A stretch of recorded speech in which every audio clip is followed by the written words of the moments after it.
The dead end. The relentless rain lashed down on Lagos, transforming the streets into muddy, rubbish-strewn rivers. Samuel Adeyemi, a fresh university graduate, stood on the periphery of a construction site. His hard hat shielded him from the deluge, but his gaze remained fixed on the towering crane, a steel behemoth against the stormy sky. At 28, Samuel was brimming with idealism, believing in justice, truth, and the power of diligence to make a difference. He was about to have that belief shattered. Samuel, his supervisor, Okonkwo, bellowed from the site office. "Get in here. The foreman wants to see you." Slogging through the thick mud, Samuel entered the office, shaking the rain from his hair. Okonkwo, a burly man with a perpetual scowl, confronted him. "You've been spending too much time inspecting that crane. The Blackwood Corporation doesn't pay you to second-guess their equipment." "The crane isn't safe," Samuel asserted, his voice steady despite his apprehension. "The load-bearing cables are frayed. The counterweight is off by at least 15%. If they try to lift that steel beam, that's not your concern." Okonkwo cut him off. "Your job is the foundation. The crane is Blackwood's problem. But if it falls, it won't fall," Okonkwo insisted, dismissing him. "Now get back to work." Samuel seethed. He wanted to argue, to scream, to call every authority he knew, but he understood Nigeria's harsh realities. Blackwood Corporation wielded immense wealth, connections, and power. Those who dared to question them, like Samuel, often vanished. So, he returned to his duties, a knot of dread tightening in his stomach. 3 hours later, the crane collapsed. It unfolded in agonizing slow motion. One moment, a steel beam swung precariously. The next, a cable snapped with a gunshot-like crack. The beam plummeted, tearing through scaffolding and crashing into the ground where workers had stood moments before. 7 men perished. Samuel sprinted to the scene, his heart hammering. He found his brother Emeka beneath the beam, his eyes open, unseeing. "Emeka!" Samuel cried, dropping to his knees, his hands hovering uselessly. "Emeka, can you hear me?" Emeka's eyelids fluttered, his lips moved. "Samuel, I'm here," Samuel choked out, tears blurring his vision. "Help is coming." Both knew it was a lie. "Tell them," Emeka whispered, his voice barely audible over the rain. "Tell them it wasn't safe. Tell them." His voice faded, his eyes closed for the last time. Samuel clutched his brother as life left his body, as the rain washed away the blood, as the world continued its indifferent spin. That day, Samuel Adeyemi learned a brutal truth. The world was unfair, bad people often won, and justice was merely a comforting illusion. That day, he decided to leave Nigeria.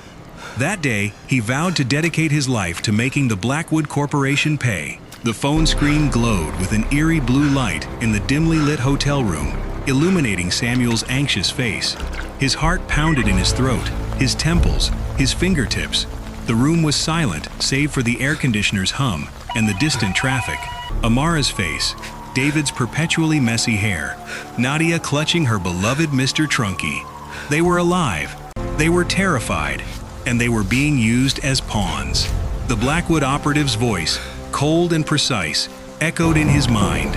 "You have 1 hour. Don't try anything clever, Mr. Adeyemi, or your family dies." Samuel's hands trembled as he lowered the phone.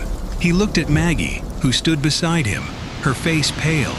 She had changed into jeans and a sweater, her hair in a messy ponytail, looking utterly exhausted. Yet, in her eyes, Samuel now saw something harder, something forged in the fires of the past few days. "What do we do?" she whispered. Samuel's mind raced, calculating, weighing options, running through scenarios like a chess player. The USB drive, Thomas's evidence, the key to dismantling the entire Blackwood empire, was in his pocket. Years of corruption, murder, betrayal, all on that tiny device. If he surrendered it, Blackwood would survive. They would walk free, continue their murderous operations across continents. Grace Blackwood would keep signing death warrants. Catherine would continue her cold manipulations. Diego Morales would keep laundering cartel money. But if he didn't surrender it, Samuel, Maggie touched his arm, her fingers warm. Talk to me. He truly looked at her. She had endured so much. Robert's betrayal, her husband's murder, a cross-country chase, constant danger, endless lies. She was bruised, running on pure adrenaline and willpower. Dark circles rimmed her eyes, and a new tension hardened her jaw. But she remained, still fighting, still by his side. "We need help," he finally said. "Real help. Not compromised FBI agents, not compromised anyone." "Who's left?" Maggie asked, her voice laced with despair. "Pastor James is in Costa Rica. Attorney Chen is in San Francisco. We're alone in D.C. Samuel pulled out his phone. He had one number he hadn't used in 3 days. One person who might still be untainted. Someone he trusted. Someone who had proven herself when it mattered most. He dialed. It rang 4 times. "ADME? Is that you?" "Agent Martinez," Samuel said, relief washing over him. "I need your help." A pause. Then, "Where are you?" "Hotel in Arlington." "The Blackwood operative," he called me. "He has my family." Another longer pause. Samuel heard breathing, the faint sound of traffic. Then, "I'll be there in 20 minutes. Don't move." The line went dead. Samuel looked at Maggie. "Martinez is coming." Maggie nodded, but her face remained pale. "Do you trust her?" Samuel thought. Martinez had been there during the warehouse rescue, the escape from the FBI building, the chase through D.C. She had risked her career, her freedom, perhaps her life, for them. "Yes," he said, "I trust her." Maggie sank onto the bed. What if she's compromised too? What if everyone is? Samuel knelt, taking her hands. "Then we fight alone. But we fight. We don't give up. We never give up." She looked at him, and for a fleeting moment, vulnerability flickered in her eyes before it was replaced by that hardened determination. "Okay," she said, "we fight." Agent Martinez met them at a Greasy Spoon diner in Arlington. Red vinyl booths, a jukebox playing 90s country, and the pervasive scent of bacon grease.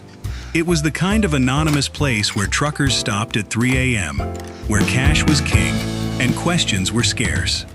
"Perfect."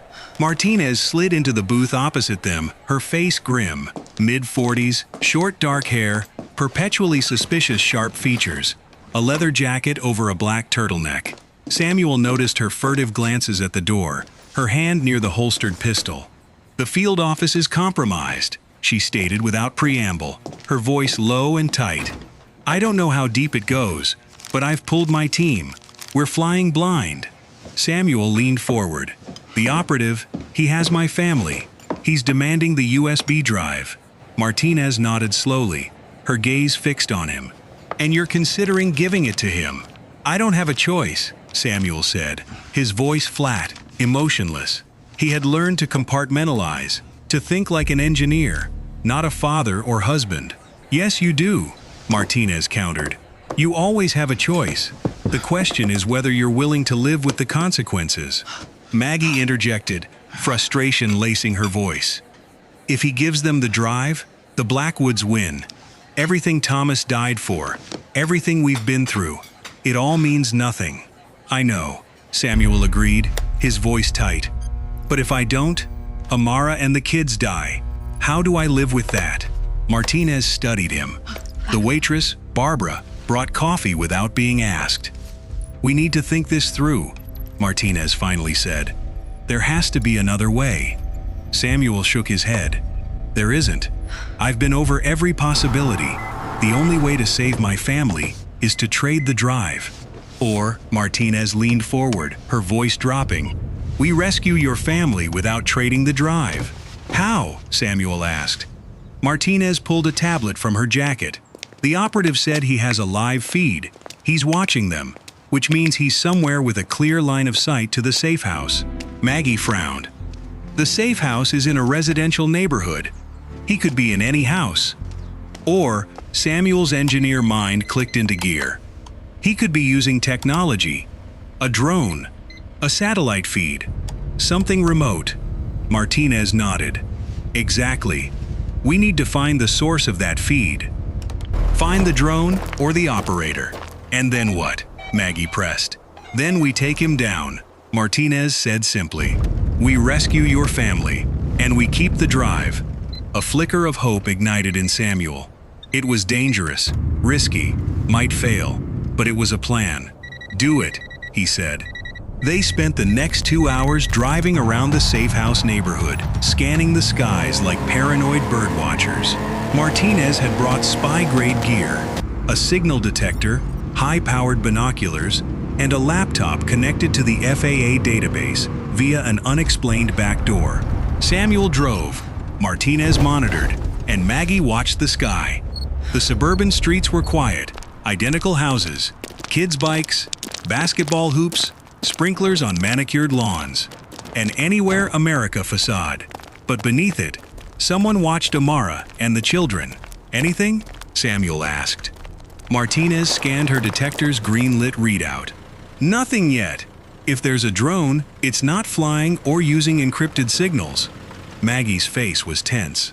I see something, she suddenly exclaimed. 2 o'clock high, moving slow. Could be a drone. Samuel pulled over. Martinez raised her detector. Got it, she said, excitement in her voice. Signal strength is strong. It's close. Can you trace it? Samuel asked. Martinez typed furiously. The signal's coming from that way. She pointed southeast. About 2 miles. Let's go, Samuel commanded. They followed the signal, leaving the residential area for commercial districts, then an industrial park on the city's outskirts. Old brick and concrete warehouses, loading docks, chain-link fences. Most looked abandoned. There, Maggie pointed. That warehouse. The signal's coming from there. Samuel pulled into the parking lot. A dozen warehouses, mostly empty.